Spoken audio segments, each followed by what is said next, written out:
Sejumlah pejabat negara mengalami kenaikan jumlah harta kekayaan selama pandemi COVID-19 berdasarkan catatan Komisi Pemberantasan Korupsi (KPK).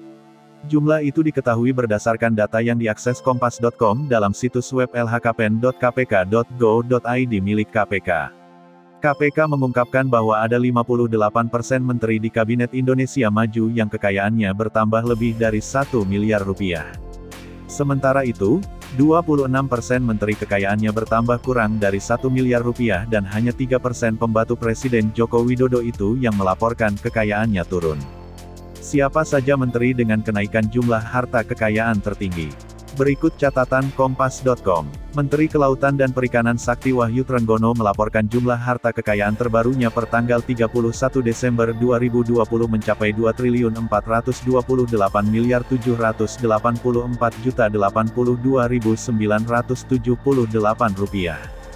Berdasarkan LHKPN 2020 di laman resmi KPK, Luhut Binsar Panjaitan juga mengalami peningkatan harta kekayaan selama pandemi COVID-19.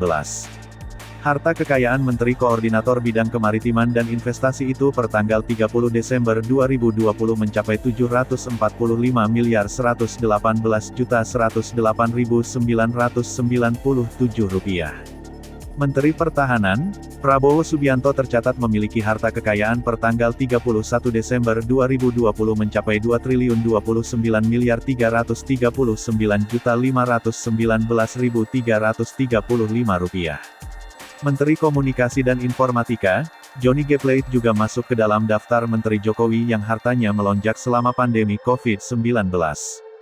Data LHKPN Johnny per tanggal 31 Desember 2020 yang dilaporkan kepada KPK tercatat sebanyak Rp199.995.884.963.